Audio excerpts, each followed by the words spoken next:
I'll start from the United Kingdom. There's this report saying that graduate job vacancies have plunged to the lowest in a decade. What's driving this and what implication does this have for the UK economy?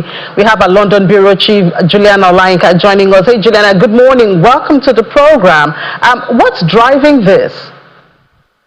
Good morning, Innie. Well, there's a multitude of reasons, we believe, but let's go to the data, shall we, which was released this morning by Adzuna, which is a global recruitment site, but specifically for graduate job hunters here in the UK. And as you quite rightly said, the data suggests that in July there were only 8,000 positions available for graduates in the UK, and if you compare that data to what was released this time last year, it's down 45%. Now, I think what's more striking is if you compare it to the past 10 years, where this time 10 years ago there were 55,000 vacancies. So it just goes to show just how much that landscape has changed. I think most people here in the UK would notice that AI has made a real difference. I remember when I was 16, Innie, I was working on the high street in retail, and lots of young people at the time were able to use their weekends or after college or uni to work as a cashier, basically. Those jobs are almost completely gone on the UK high street. Typically, if you go to Oxford Circus or any of those main shopping plazas, you'll be meted and greeted by AI, and that's really sort of where the sector's going, not just in clothes stores. We're also seeing it at the checkouts in supermarkets. So essentially you're sorting yourself out at the end of your shop, which means tens of thousands of jobs have gone. I think why this has become a major concern for the government is that in a couple of weeks we have over 250,000 young people entering university. So if 250,000 people enter university, surely only 8,000 jobs being advertised at the end of that is not great. And I think it's definitely something for overseas students to think about, because we know how expensive it is to come and study here. And if you make that investment in getting a British degree and you're not guaranteed a job, it's not that great. So pretty alarming data from Adzuna this morning. Yeah, Julian, and I'm glad you said that, because we Nigerians, we do like the UK a lot. We come and study and hope that we'll get a job. Well, entry-level jobs are going fast. I mean, look at from 55,000 to 8,000. The difference is huge, and who knows what it will be by the end of the year. So thank you for sounding that warning. But I mean, we also had the warning from the Russian president, but it seems Prime Minister Bonham is not deterred by that. We heard he's visiting Ukraine. Yeah, that's right. In fact, Andy Burnham, the Prime Minister, has actually arrived in Kyiv. He arrived in Ukraine a couple of hours ago, and that's because there's a special day in Ukraine. It's the 35th anniversary of the Ukraine state following the collapse of the Soviet Union in 1991. So it's pretty a symbolic meeting. I know that the Prime Minister is going to be co-chairing the coalition of the willing, which is of course that international group supporting the long-term stability and security of the embattled nation. Now, talking about those Russian threats, the context behind that, Innie, is that a couple of weeks ago the Ukrainian or the Russian embassy here in London basically said, the UK needs to be prepared for retaliation because there were accusations that some missiles that were flown into Russia were British made, and it appears as if those threats have only strengthened rather than weakened the British resolve. I believe that this morning Andy Burnham has arrived on Ukrainian soil with a blueprint for a long-range defence missile that Britain had historically created and manufactured here in the UK, and borrowed to Ukraine. Now Andy Burnham is giving them the blueprint so they can essentially make them themselves. So really, I think they're showing Russia, which is what Britain has done since the beginning of the war, that they stand shoulder to shoulder with them and are prepared to assist on all fronts. And I'm sure we'll get stories from his visit there. The other thing is a trend, they say, of people driving on the wrong side in the UK. What's that about?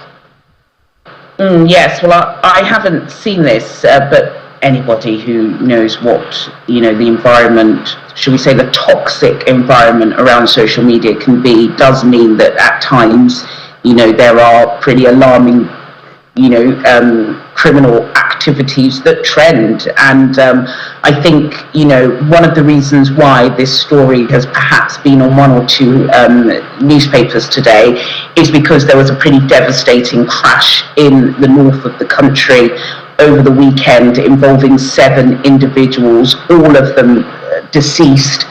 2 sadly happened to be police officers, and the other 5 were teenagers. And these teenagers were driving on the wrong side of the road at very high speed, and unfortunately that head-on collision killed all of those involved.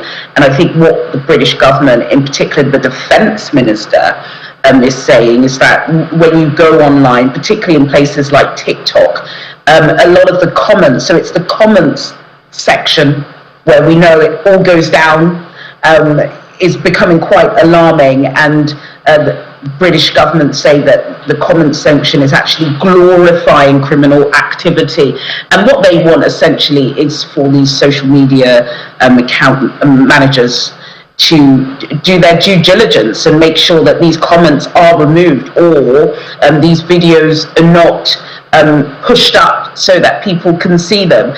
And they've threatened this morning that if TikTok and platforms like it don't act, then they will be seeking legal action through Britain's Online Safety Act. So yeah, I think this has again been put into the public domain because of that horrific crash involving 2 police officers and 5 teenagers, all killed over the weekend because one party was driving down the wrong side of the road. Yeah, sad indeed, Juliana. Thank you so much for keeping us updated on that. Juliana Olainka is our London bureau chief.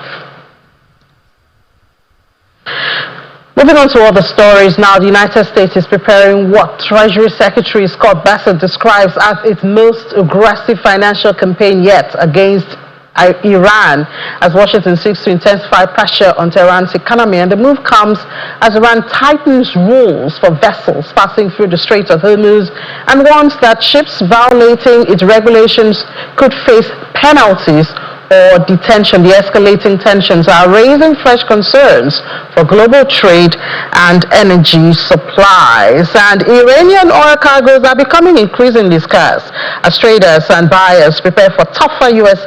action against Iran. The decline in available shipments is particularly significant for China, which is Iran's biggest oil consumer. Still on Iran, the rial, their currency, is falling to another record low as the country faces intensified economic pressure from the United States. The currency is losing ground against the dollar amid concerns over sanctions, trade disruptions, and access to foreign exchange. Away from Iran and the U.S. now, Norway says it is pressing ahead with oil and gas development in the Arctic despite the European Union's support for a moratorium on new Arctic hydrocarbon activity.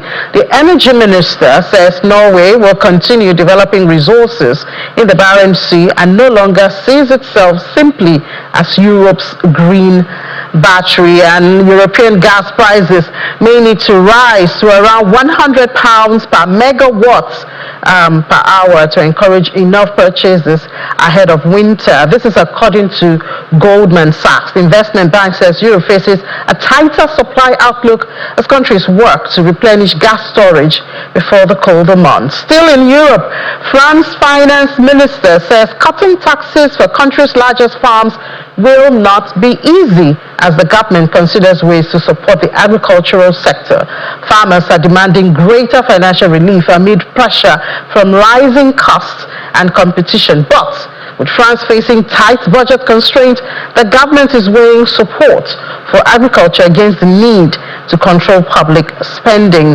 In Asia, Chinese electric vehicle stocks are falling after a record recall involving millions of vehicles, and that's raising fresh concerns over electronic door handle safety. Tesla and several other automakers are recalling vehicles in China over concerns that electronic handles may become difficult to operate during emergencies. And Samsung electronic shares are sliding more than 8% after investors react negatively to the company's record shareholder return plan. Samsung is committing about 110 trillion won, that's about $80 billion, to shareholder returns over the next 3 weeks. And in Japan, the government bond auctions they're putting global bond market in focus. Investors look for signs of demand for Japanese debt. Higher Japanese yields could make domestic bonds more attractive to investors who hold overseas assets, including U.S. treasuries.